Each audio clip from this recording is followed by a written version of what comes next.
கண்மாஞாலத்தரசர் அபிமான பங்கமாய் வந்து நின் பள்ளிக்கட்டிற்கீழே செங்கமிருப்பார் போல் வந்து தலை பெய்தோம் கிங்கிணிவாய் செய்த தாமரை பூ போலே செங்கன் சிறுச்சிறிதே எம்மேல் விழியாவோ திங்களும் ஆதித்தியனும் எழுந்தாற்போல் அங்கனி ரெண்டும் கொண்டு எங்கள் மேல் நோக்குதியேல் எங்கள் మేల్ శాపమిలందేలోరెంబావాయ్.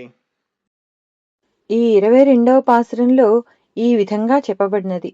ఈ సుందర సువిశాలమైన భూమిని ఏకఛత్రాధిపత్యముగా ఏలిన రాజులు అందరును తమకు ఎదురెవ్వరూ లేరు అను అహంకారమును వీడి అభిమానులై నీ శరణుజొచ్చిరి. అనన్య శరణాగతిని చేయుచు నీ సింహాసనము కింద గుంపులు గుంపులుగా చేరినట్లు మేమును అనన్య ప్రయోజనులమై వారి వలె నీ శరణుజొచ్చినాము. మాకు నీవు దక్క వేరు దిక్కులేదు స్వామి.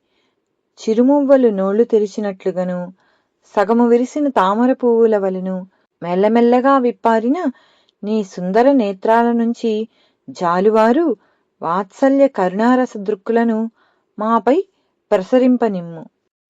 ఆండాళ్ తిరువడిகளே శరణం.